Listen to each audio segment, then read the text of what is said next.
Hi, everybody. Welcome to another episode of Ask Chaviv Anything, coming to you from the road, from Bergen, Norway. I'm here with Adam Louis-Klein, who is a scholar, a PhD candidate at McGill University, did his BA at Yale in philosophy, and has written almost even just at the social media level, just really fascinating, thoughtful, and consistently fascinating and thoughtful opinions about everything that's happening today that makes a lot of people I know, especially in diaspora Jewish communities, very nervous. The rise in anti-Zionism, the rise in all kinds of new, old anti-Semitic views, the laundering of it all, the sort of everyone getting used to the crazy, the idea that elite institutions and elite discourse can be bigoted against certain groups, can be prejudiced against certain groups, that there's a righteousness to the idea that that we have to go after some people, not others. All of that stuff we're going to tackle today, and I really appreciate that Adam is here with me. Before we get into it, I want to tell you that this episode is sponsored by the Jewish community of Minnesota, who asked me to say that this community, they call themselves the Frozen Chosen, because, folks, if the joke is available, you don't leave it on the ground. You pick it up. The Frozen Chosen are this wonderful, sweet community. I gave a talk there last year. There's nobody more welcoming than the American Midwest. The colder it is, the nicer the people. But they have not just sponsored this episode. They've done something that's become a really beautiful tradition in this community, basically, that has developed, which is to dedicate this episode to someone we lost on October 7. And in their case, it's someone that they know well and love very much. Noy Maudi, Israeli-American dual citizen who taught in the Minnesota Jewish community for 5 years. And he was 29, from the southern town of Yated in Israel. He was murdered on October 7, along with many others of his family, including his nephew and his brother-in-law, at a music festival near Kibbutz Nirim. Noy loved teaching. He loved music. He loved Shabbat dinners. He was known as friendly and peace-loving. He had a very close and tight-knit family and many, many friends. And he actually was a beloved teacher, Hebrew teacher at the Talmud Torah of St. Paul, Minnesota, from 2015 to 2021. So in Minnesota, there are many young people who learn their Hebrew from this young teacher. His colleagues treasured him and considered him a wonderful teacher, full of creativity and enthusiasm. He leaves behind his students, his family, his colleagues, who carry his legacy and are grateful that they had the chance to share their lives with him. He's survived by parents Tamar and Shimon, siblings Sapil, Shani, and Sivan, ex-wife Sophia, and many, many nieces and nephews. Thank you so much to the Frozen Chosen for that very, very poignant and powerful dedication. Adam, thank you for joining me. The goal of this podcast is to crack open windows into things that we don't often see, or that are hard to see, or that are hard to understand. Some of the times the things that worry us the most are things that we understand the least. I'll say it differently. I think it's in the introduction to one of Charles Taylor's books, who's a famous, important a Canadian Catholic philosopher. He writes that the things we talk about the most can be the things that confuse us the most. Talking about them all the time makes us feel like we've somehow sorted through them, penetrated them. But in fact, we talk through our confusion again and again and again and don't cut through. And reading you, and I apologize, a shallow level. I haven't read your PhD, which you're now working on. What is your PhD about? So my PhD is something that at first sight seems unrelated, but turns out to actually be quite connected. So I went to the Amazon to study with the Dishonored people and learn about their relationship with Christian missionaries and how the Bible has been translated into their language. While I was there, I came to understand more and more about the Dishonored's own understanding of themselves as a people, as a kind of chosen people, and as having their own destiny. And so when I came back to academia right after October 7th, I was in a small town in the Amazon, and I had no internet or phone service for months. And October 7th was the first thing I saw, people fleeing from the Nova Festival. I realized that what I had been doing with the Disana, trying to work with them to articulate their own unique history and destiny in the face of erasure, was actually what was happening in academia to my own people. And then that made me rethink, what it means to be a part of a people and to put a peoplehood actually at the center of one's thinking, and why in academia today that seems impossible. And so the work that I'm doing, I try and make it not only about critiquing anti-Zionism, but also trying to speak from a Jewish place, as a place that's a legitimate voice to develop new theories and new ways of understanding the world in the academic context, which currently is made impossible by institutionalized anti-Zionism.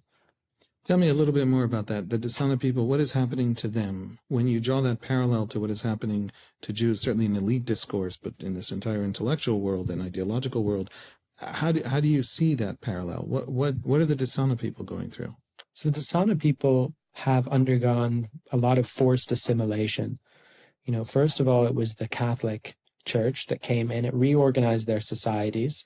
They used to live in a communal longhouse. It nucleated them into monogamous households and sent the kids to boarding schools and tried to force them to speak other languages. It's very similar to how Native people were treated in Canada, for example. And so that is... This is present-day Brazil and Colombia over the last century? Over the last century, yeah. So the Catholics arrived in the Vopes region in 1914. And then later, that was the Montfortians, and then later was the Havarians who arrived and continued the project. Later, there were evangelical missionaries, and the evangelicals were the ones who translated the Bible.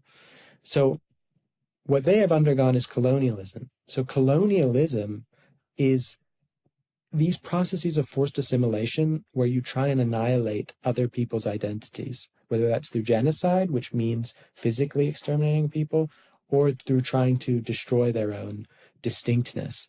And so when I came back to academia, that is what I saw. I saw that Zionism really is just a cipher in many ways. I think many Jews feel this way, that it's just a cipher for saying peoplehood, that Jews are a people. And our peoplehood has always been connected to Israel. Sure, we might have been in the diaspora for a long time. Sure, some people might have thought that theologically you couldn't return to Israel. But Zionism, it just means we're a people. And I think ultimately that is what is being attacked in anti-Zionism. It's our right to exist as a distinct people. And so that's why also they say we're just white, etc. We don't have any culture. We're fake. They're trying to force us to assimilate.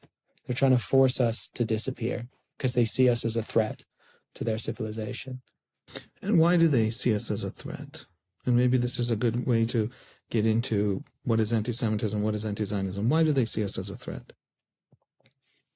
It's a good question. I mean, I could go back to the theological issues, but I think also that we have our own moral value system that's not identical to Christianity. For example, I don't think we fetishize powerlessness in the same way. I think we also scramble their categories. We're kind of a impossible point, let's say, within their system's categories, especially for a society that's so based on racial opposition, particularly around white people and black people. They don't really know how to categorize us because as a kind of ethno-religious group, we don't fit into religion and ethnicity. And when we don't fit in that way, we're not legible really as to what kind of people we are. And whenever I think we confront things that don't fit into our categories, that can feel threatening. I'm going to start by throwing at you extremely simple baseline questions. Now, you and I know in this business, those are the worst questions. If someone comes to you and says to you, what is anti-Semitism? That's a much harder question to answer than, what specifically does St. Augustine say about the Jews, right? That's a very easy question to answer. So, but I think that it'll frame the conversation for us, and then we'll dive into it and try and sort some of these things out, build out a vocabulary, help people to handle this moment, and also to understand what it is, that worries us. What is anti-Semitism, Adam Louis-Klein? So I would say anti-Semitism can be boiled down to basically one thing, actually. And it's such a simple operation with such far-ranging consequences. And I would say that that thing is libel, essentially. So how does libel work? The whole point of libel is to exploit a basic, almost metaphysical fact about making a statement about anything. So if I make a statement about something, the fact that I've made that statement raises the possibility that it's true, right? As long as there's minimal plausibility to that statement. So when you want to construct another group of people as sort of inherently under suspicion, you don't actually have to prove that the things you're saying about them are true. You just have to raise the possibility that they're true. Because as long as it's possible that the things you're saying are true about this people, then this people is under suspicion. And as long as it's just plausible enough, other people will be able to spread this libel and repeat it until that group of people looks as shady and suspicious and negative as possible. And I think it's a really simple and profound mechanism with immense consequences. So this is sort of the classic, and you bring into libel or slander, or this is the classic sort of, how long have you been beating your wife, right? Now go explain that you aren't married, right? Or things like you start with the accusation and then you've already won. Like then we're just right. Sartre once said that the anti-Semite does not say lies about Jews in order to debate the Jew. The anti-Semite says lies about Jews just to watch the Jew turn out his pockets and try to prove that he isn't the thief, right? So it's a kind of abuse. So I want to just double down on the first question, which is, then why the Jews? This is something that people will use against their enemies. It's almost a natural human instinct. You hate somebody, you start with the slander, take it from there. Why are the Jews so important as a conversation? I mean, I'll just say the thing that it's tired, it's annoying, it's in some ways also sometimes true, sometimes not true, but nevertheless, the international discourse is so utterly obsessed with Israel. I was talking with an American journalist who spent some years in Sweden, and he says, he says to me that in America, when he says to a lot of journalists, why are you so focused on Israel and not on China, Yemen, Congo, places where if 40,000 children in the Congo are basically enslaved in cobalt mines, and the cobalt is used for American iPhones, like for the cell phones that Americans walk around in, why is that never part of the American debate? Why do the systems that create knowledge in American society not care about that? Why is Israel so fascinating and Gaza so much more important? Now, this is not at all exonerating Israel of anything. It's not a useful argument for Israelis, but it is a question that's worth asking for Western societies. Why are Jews so fascinating? So if we have this strange fascination with the Jews, why specifically the Jews? Do you have a specific understanding of that, or how do you see it? So of course, I think there's the theological basis, which is kind of a deep structure of Western civilization, and arguably of Islamic civilization as well. In the Western story, the Jews are made to play a particular symbolic role, obviously, as the killers of Jesus, also as the chosen people who renounced their own salvation. And I think when you construct your whole metaphysic, your whole cosmic story in a way that another group of people has to play a certain role, you're already in that dangerous space of dehumanization. Because what matters is not the people themselves, it's the role you're constructing. And so we see across history then that there's a need to continue to reconstruct the Jews in that role, regardless of the ideology that we're in at a particular time in history. So I think David Nuremberg, his book on anti-Judaism, understood this really precisely, that the Jew basically comes to signify the antithesis of whatever is valued at a particular time. So in Christianity, obviously, it's the killing of Jesus. But when we see the emergence of nationalist and romantic movements in the 19th century, for example, then Jews are seen as sort of inherently outside of national spirit or Geist or the German values in this context. And now what we see today is in the post-colonial leftist context, Jews are now constructed as the arch colonizer or the arch white colonists. So what's stunning about anti-Semitism, I think, is how much range you can get out of just this formal operation. It's a Manichaean kind of game in which you construct the Jew as the opposite of what's good. But I think coming back also to the question of libel, the fact that Jews are such a small minority is also part of what gives libel its force and why the Jews really matter here. Because what libel does is it grants you a certain power just by repeating it and joining with a herd mentality. So by repeating and circulating this libel, you're sort of granting the majority a sort of force and power and demagoguery over a minority group. So I think those two things come together: the theology that positions the Jew as a negative symbol, and the power of libel to enforce power to the masses and galvanize people.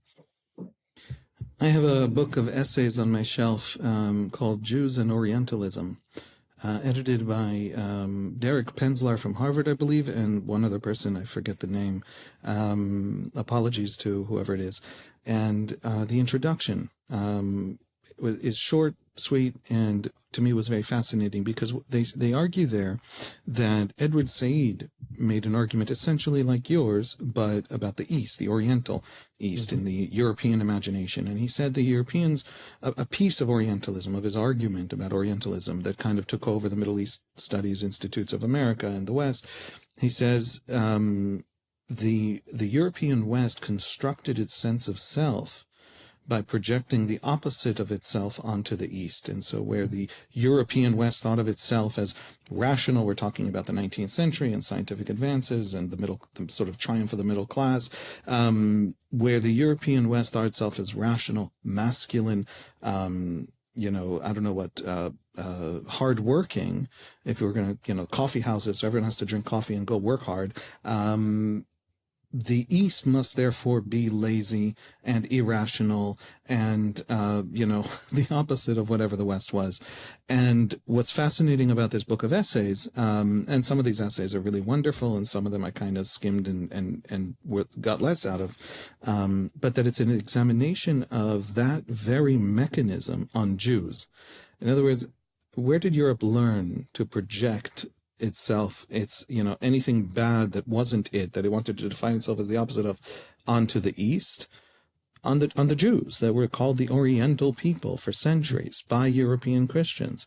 And so it's strange to me that it's so hard for an intellectual world that drew so much from Said and Said's sort of students and that whole world. The thing that they are deconstructing in themselves was first done to Jews. Why don't they see it?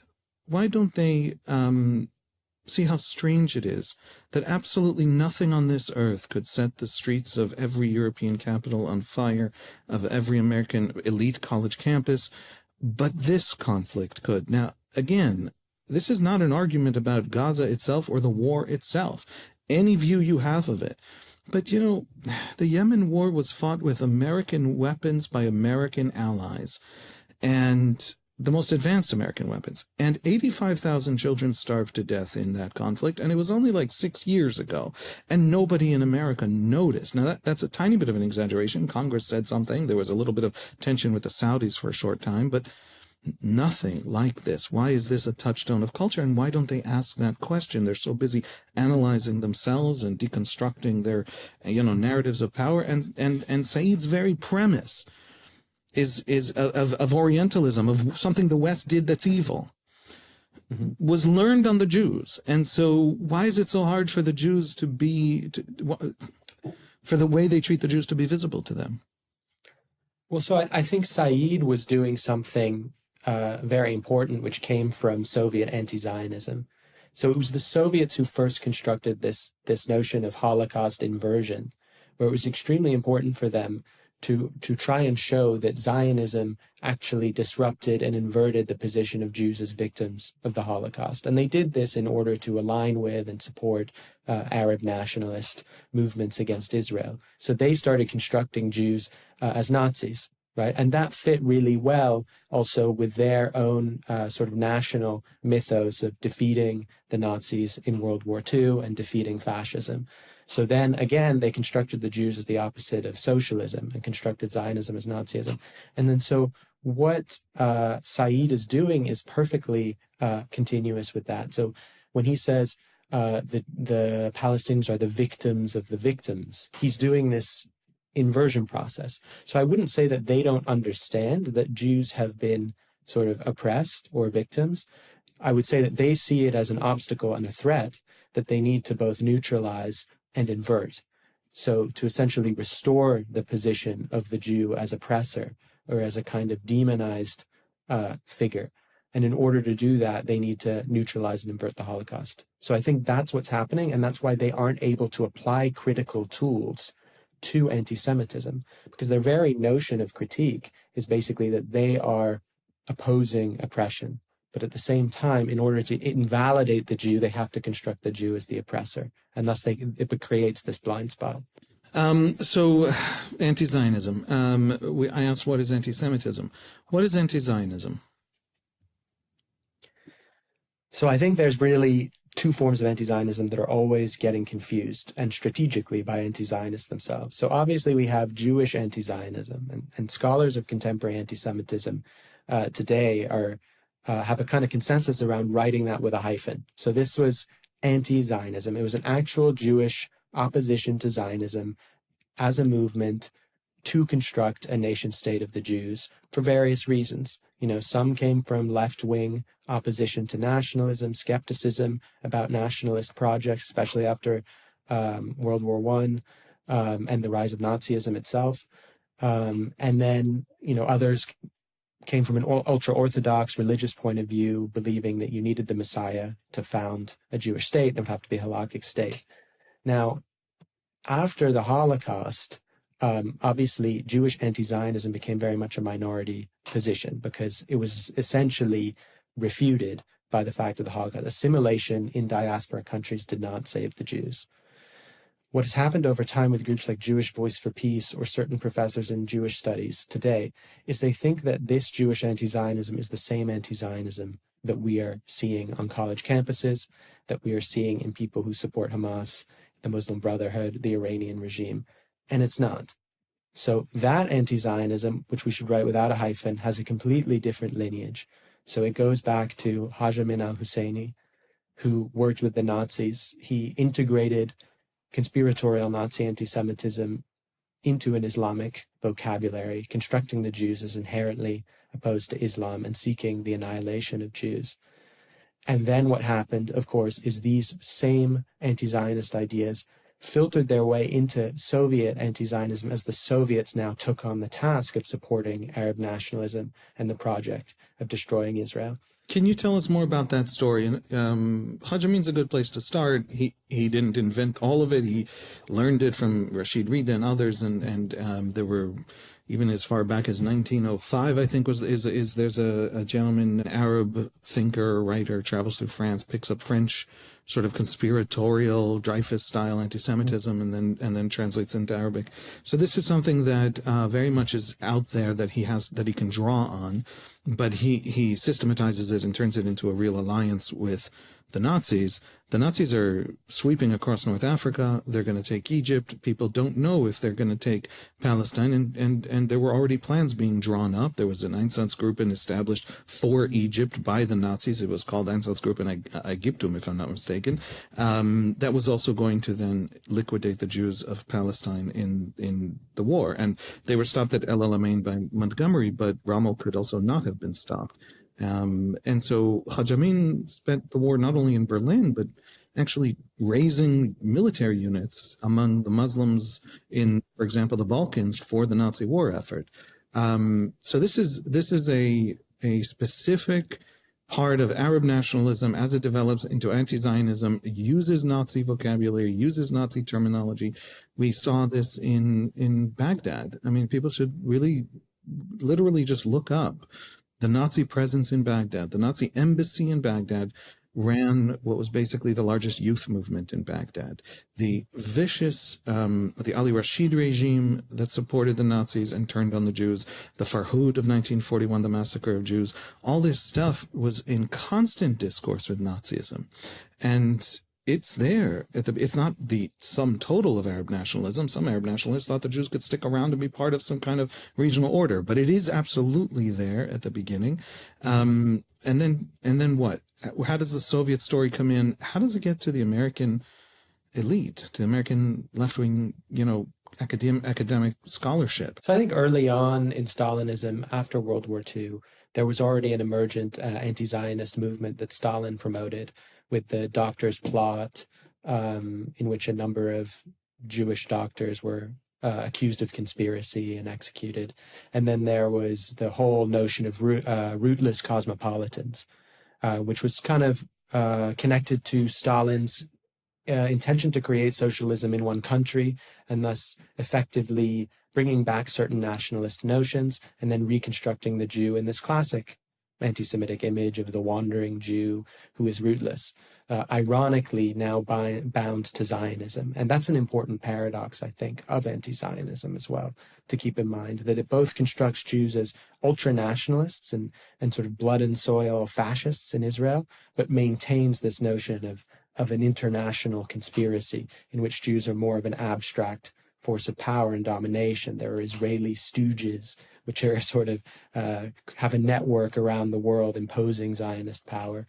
Is that why we sometimes hear them talk about us as artificial, as fake, as not a real country, not a real people, not a real identity? It plays into that kind of a game that they're trying to have it both ways. Yeah, so I think they want to construct us as creating a blood and soil fascism to make us look like Nazis. And then they are also trying to delegitimize us fundamentally and treat us as a fake people who don't really deserve to be in Israel. And I think that contradiction was already there in Soviet anti-Zionism. But the Soviet anti-Zionist campaign really picked up after 1967 with Israel's victory over the Arab League and the need to construct Israel as an aggressor and as fundamentally opposed to third worldist anti-colonial movements. So I think that's the basis, that anti-colonial anti-Semitism that has led to where we are today. Obviously, later on, it gets filtered through the whole settler colonial paradigm, which adds a new element that really, I think, excites, Anglo-American and Australian people to really identify with it, because now they're comparing Israel to, U.S. American genocide, elimination of the native population in the U.S., and then the elimination of the native population in Australia. And that really brings it all the way and sort of maximizes it, I think. So now you've constructed the Jew as the settler who is intrinsically genocidal in this settler colonial theory. So I think the anti-Zionism we're seeing today is much worse than Soviet anti-Zionism. If you go back and you read Soviet anti-Zionist hate literature like Ivanov or something, it comes off as comparatively tame. I mean, a lot of the tropes and libels are there about apartheid and colonialism, of course, but there's a tameness to it, because the Jew is more like a traitor, a spy, etc., not so much a full-on genocidal aggressor. Okay, what is settler colonialism, and why is it different? Yes, settler colonialism was a theory that emerged in the 90s.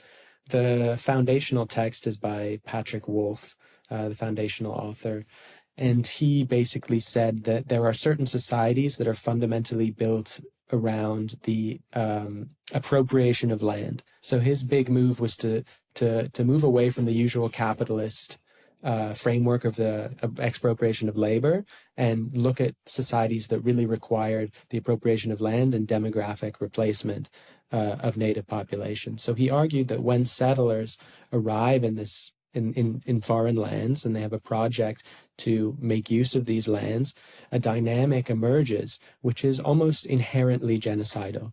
So he calls it a structure, not event. That was his famous phrase. And it's a way of saying that there's almost a deterministic driver behind settler colonial societies where they can't do anything but ultimately eliminate the native. And what this leads to then is a certain construction of the settler, because the settler is now essentialized as basically a person who has to commit evil. And at the same time, what you have is a Manichaean struggle that takes place between the settler and the indigenous, where the settler is inherently going to commit genocide, effectively, and the indigenous is inherently going to resist. And this is actually the basis of practically all of the people today who are saying that Israel is doing a genocide using scholarly authority. So one of the most important people is Dirk Moses. So he sits at the center of this entire circle. He runs a journal called the Journal of Genocide Research.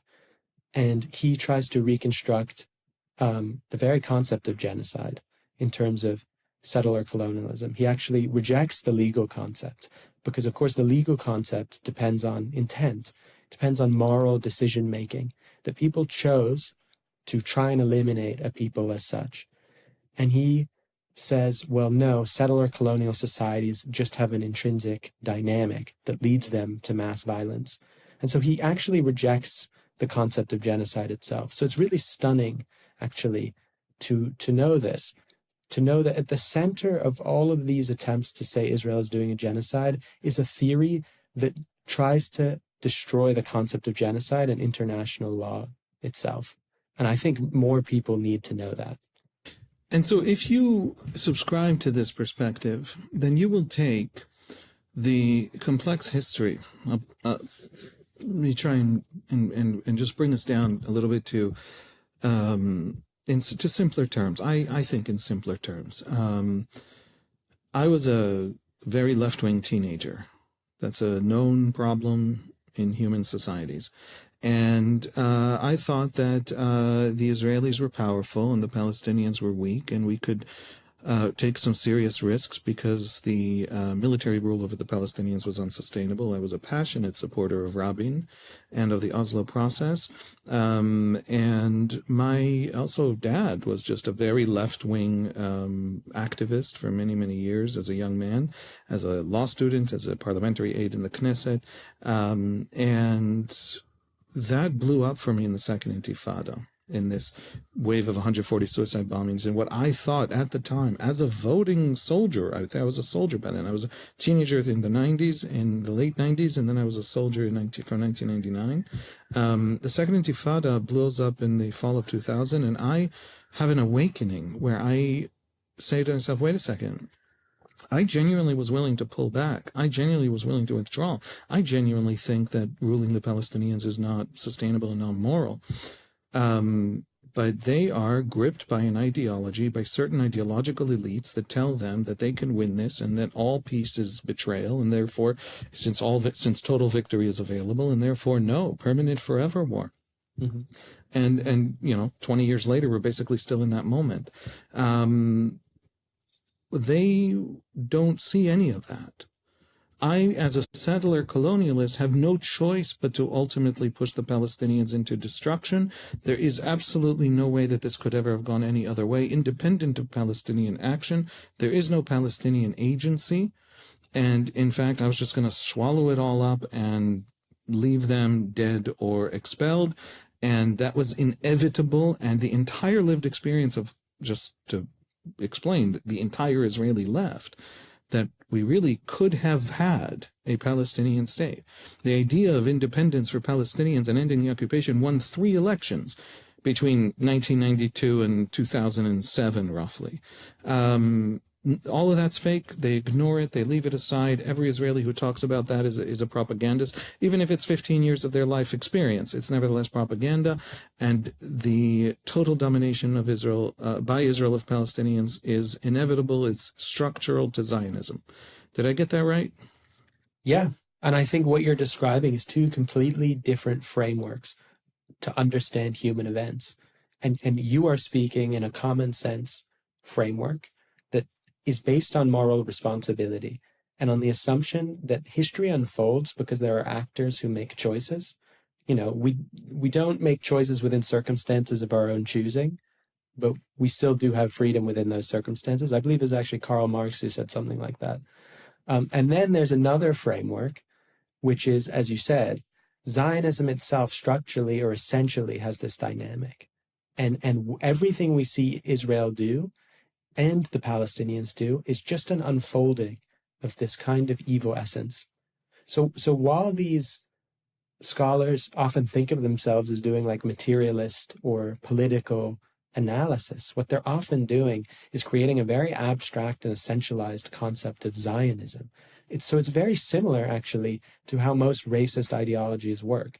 They construct an essentialized figure that has inherent negative qualities, and they will also sometimes use particular figures. So I've noticed, especially with anti-Zionism, I think the Israeli right is an obsession of theirs, because it's both a way to say, look, I'm only concerned with criticizing Israel, I'm criticizing the Israeli government, etc., when pressed on it. But what they're actually doing is they take these extreme or unsavory figures and they blow them up. They become stereotypical characters that are then used to reaffirm our foundational assumptions about a kind of evil Israel, that all Israelis should be tainted and that all Jews ultimately should be tainted. This is the New Yorker interviewing Daniella Weiss.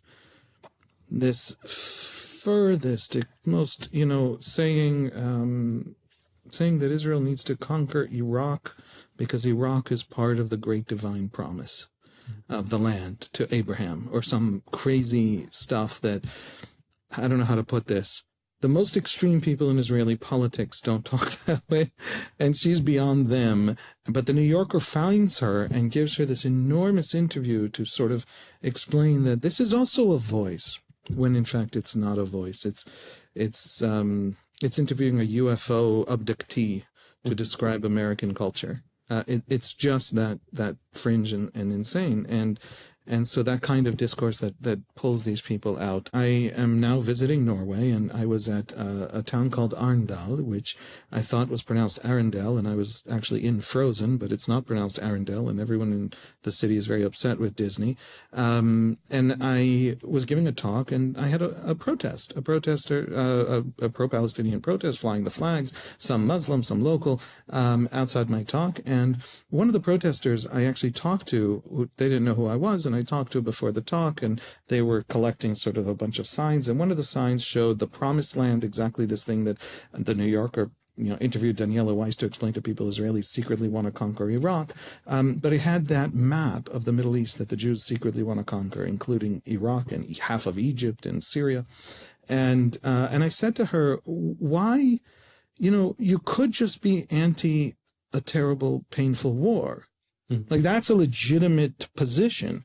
Why do you have to be insanely conspiratorial and bigoted? Like, that's not actually helpful to Palestinians. Like, if you came to Israelis and said, we want to talk about this terrible war, you might have a conversation with them. But if you come to Israelis and say, you shouldn't exist, you're the paradigmatic evil in this world, stop trying to conquer Iraq, you're not able to have that conversation, and you stop being useful to Palestinians.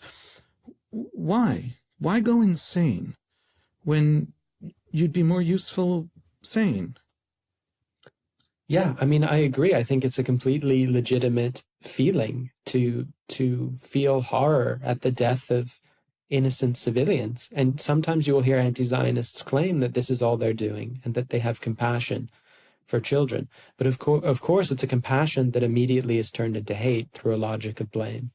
So, right, and no one denies that civilians are dying. The question is, who's to blame?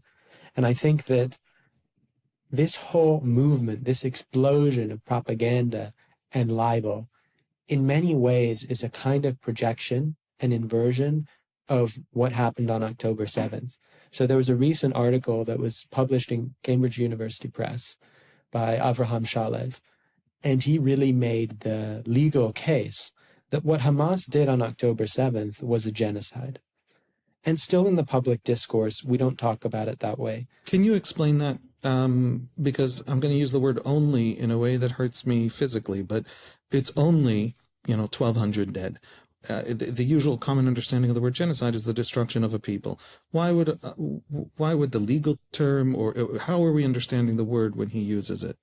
Right. So usually when we think about a genocide, we have in mind the Holocaust, but we might also have in mind, it's not the case that the Holocaust was the only genocide or we can't compare to other genocides, as some anti-Zionists claim. We also have in mind Rwanda, where they killed, I think, 800,000 people in an incredibly short time. But as the case law has evolved, what the legal scholars have come to the conclusion as is that all genocidal actors are limited by their capacity, right? But once you have the intent to commit a genocide, you undertake acts in order to exterminate an entire people. But every genocidal actor, right, will only go as far as they are able to. So the total number of deaths is actually not what constitutes a genocide. What constitutes a genocide is intent and often the ideology around it. So what's great about Avraham Shalav's article as well is it also gives a lot of great information to really get inside of Hamas's head, because that is also completely obscured in the global media. The extent to which this is a fundamentally racist genocidal ideology that sees Jews as cosmically and essentially evil, that fundamentally does not believe in the distinction between Israeli civilians and combatants. They claim since Israel is a militarized society and there's a compulsory draft, then all Israeli civilians can be considered to be combatants. So what Hamas did was a genocide, according to the case law, right? And so I think that what you see after that is a lot of attempts to invert and so to project and to get rid of the aggression that's there in society, supporting what Hamas did and feeling aligned with Hamas's so-called struggle. You need to flip the script in order to absolve yourself of your own aggression and violence. So I think that psychoanalytic lens there is actually really helpful to understand this massive onslaught of libel and inversion that's occurred. So we have, two understandings of the word genocide, and each understanding has a purpose. And maybe I'm asking the same question in a different way. I don't know. I apologize if I am. The legal understanding is very focused on intent, and that's what you're talking about with Shalev, and Hamas intends a genocide. I mean, it claims it, it celebrates it, it crows about it, it's on its telegram. The reason the legal definition is on intent is that they're trying to prevent it. They're trying to locate people who have that intent and prevent it. Now, they're not relying on the incompetence or inability to commit genocide of the perpetrator. They actually are worried about whether that's what you're trying to do. And then there is this cosmic, spiritual, theological kind of genocide, which is that genocide is very much profoundly not a thing that is measured by its own characteristics, but it depends on who's doing it and where I place them in this theology of, the deep structures that make them settler colonialists, right? That's this intellectual, in other words, everything Israel ever does must be ultimately genocide. It can't not be genocide. And that's how you get a lot of this discourse about how, Israelis, they're so fake, they don't have a culinary history. They only steal from Palestinians' food. They steal from Palestinians' language and identity and land. And their very existence is theft. What is the purpose of saying that? It's genocide. In other words, what are you trying to do by framing the Israelis as that version of genocide, that understanding of what genocide is? You're trying to essentially say, and therefore destroyable. And therefore Israel is destroyable as a people. Now, then they'll say to you, we're not trying to destroy you as a people. We're trying to change your behavior. We're trying to end apartheid. We're trying to make everybody equal. Ultimately, it's not to let the Jews have a state that is powerful and can defend itself and self-reliant and able to survive in the present day. Yeah, and the Nazis, for example, said that the Jews were attempting to exterminate Germans. And the Hutus said that the Tutsis were attempting to exterminate Hutus. So reverse genocide accusations are actually a known feature and pattern of genocides that have happened in the past.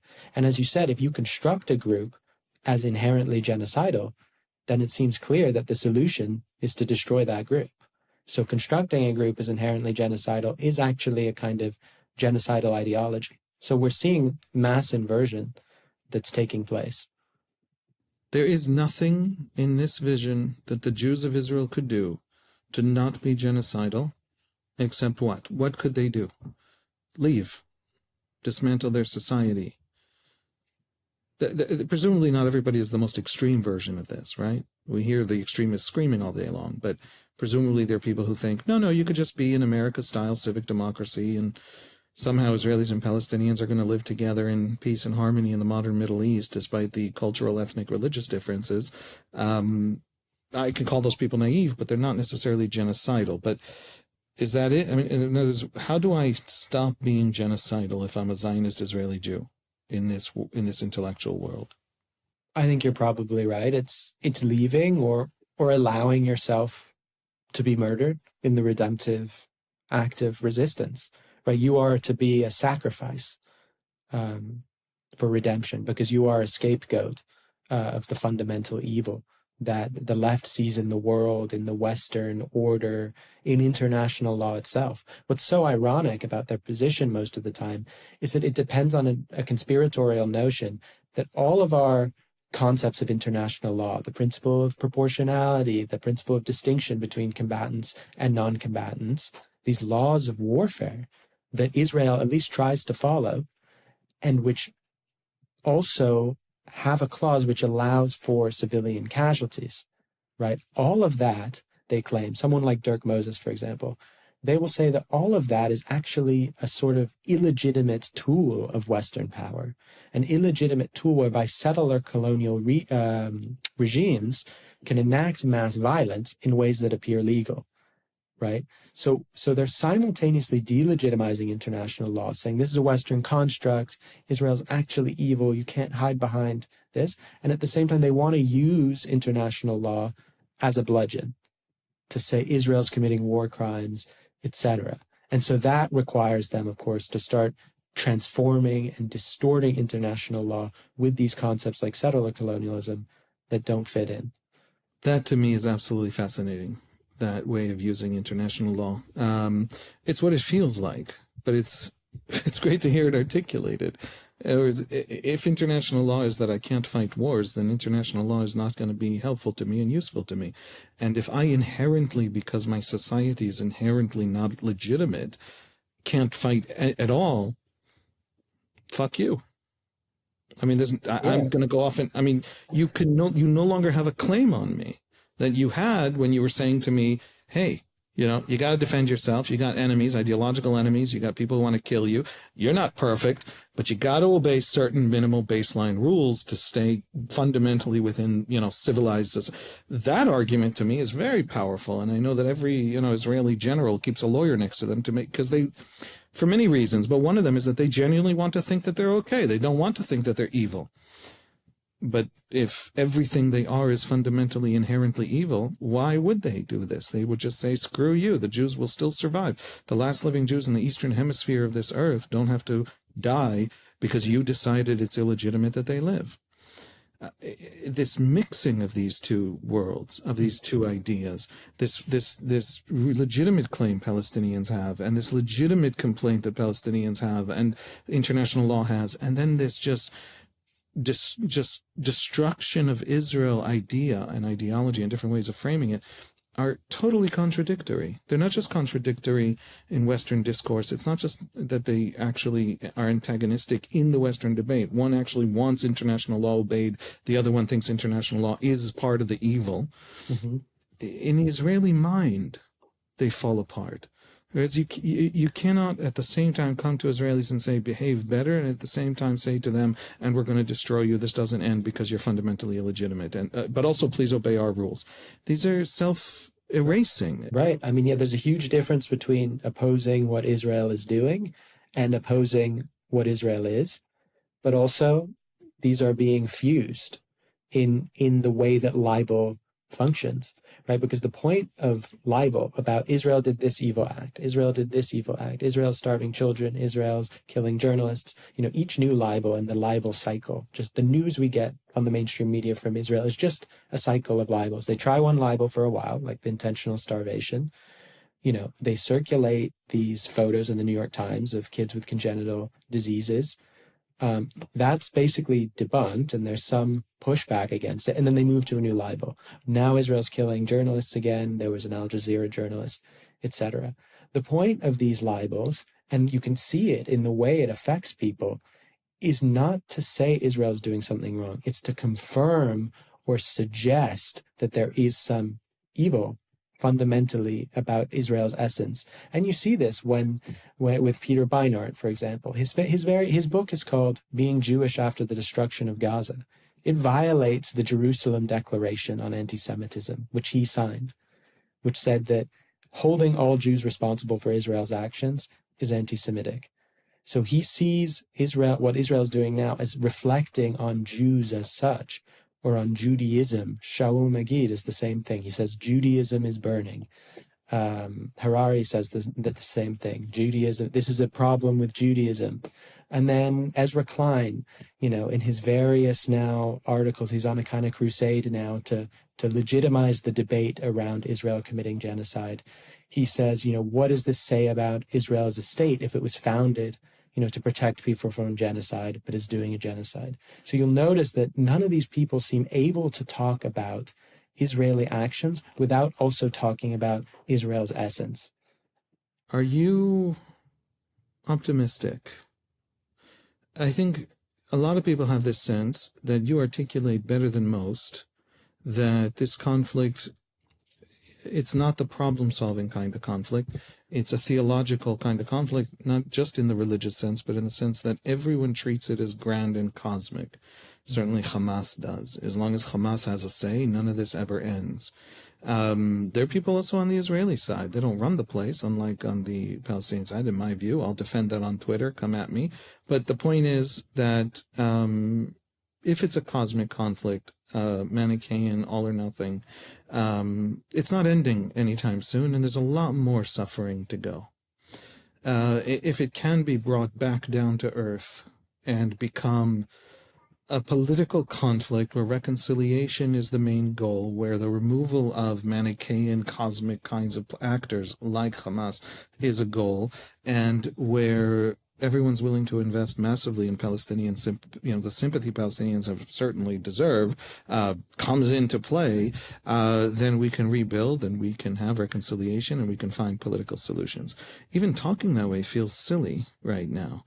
Are you optimistic about a conflict whose sort of foundational intellectual roots, the way all these actors around the world are cheering it on instead of asking for it to stop? They want a ceasefire as long as Hamas survives. If Hamas dies, that's a terrible end to the conflict. If Hamas is removed from Gaza and Gaza can actually be rebuilt, right? What do you think about the end of this conflict? Are you optimistic? So I think sitting here on August 20th in 2025, I think we see some very contradictory developments occurring.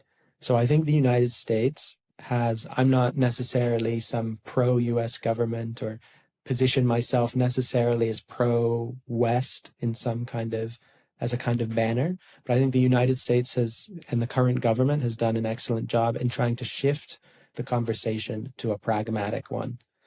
And to a utilitarian point of view that values the lives of Palestinians, not as sacrifices, as cogs in a machine for endless war. And it has attempted to propose real solutions on the ground and allowing people to leave a war zone if they want.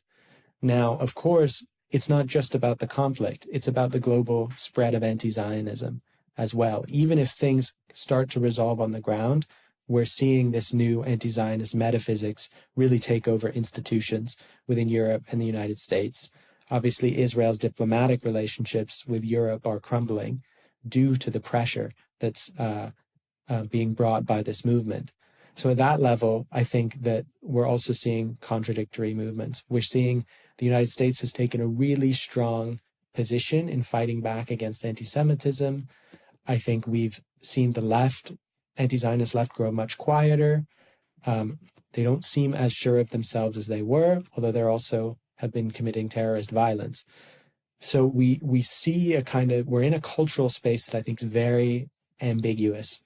On the one hand, we see anti-Zionism being pushed back On the other hand, it's not yet clear if anti-Zionism will still have the institutional power to reassert itself, especially after Trump is gone. So what do Jews do now? So I think we need to build a new discourse, a new Jewish discourse to articulate what we are feeling, what we are thinking, and how we understand what we're doing, and to make that public. And I think that starts with internal clarity. And once we have internal clarity, we'll also be better to project this outward and explain to non-Jews and others what's going on. And I think part of that involves shifting the conversation from anti-Semitism, which obviously we're still talking about, but also to anti-Zionism as such. Because I think that the larger public is fatigued by anti-Semitism discourse. Many are sick of Holocaust memory. And of course, Holocaust memory is important and we have to maintain it. We have no choice, right? But also it makes it sound not contemporary sometimes. So when we talk about anti-Semitism, and often our rhetoric is to say, look, what's happening now is really just like medieval anti-Semitism. You know, it's something we've seen before. It's familiar. It's anti-Semitism. That has a place because we need to understand the continuities of past forms of anti-Semitism and today. But also at the level of our language, we need to be able to call out anti-Zionism itself, show that anti-Zionism itself is racism, so that people understand what's happening in the moment and that this is a real live movement. It's not a movement that politically critiques Israel with some people who cross the line into anti-Semitism, or there's a few prejudiced people in this movement. We have to understand the movement actually structurally and the ideology itself and deconstruct and attack that ideology. We have to understand that that there's this idea that the thing that stopped the Jews dying, the establishment of Israel, was the moment the Jews of the Eastern Hemisphere stopped dying and stopped running away. They finally have a place to run to. That moment is demonized and turned, I don't mean demonized in the narrow sense, I mean literally turned into something demonic, and that is an attempt at erasure and a permission structure for war and destruction and genocide, genocidal war and destruction. Mm-hmm. And we have to be able to call that out. I think you'll agree with me that any criticism of Israel is legitimate, except, as you said, criticism of Israel's very being and of this whole nation with its own language, its own culture, its own life. I think the big difference right now, obviously, is these radical anti-Zionists don't have power, right? That's what makes it not 1933. 1933, the Nazi movement gained power and thus could start implementing its project, right? Right now, anti-Zionists are not in control of any state, but they could become, someone in control of state. And then that would be an emergency, I think. Adam, thank you so much for joining me. Thank you so much, Haviv. I really enjoyed it.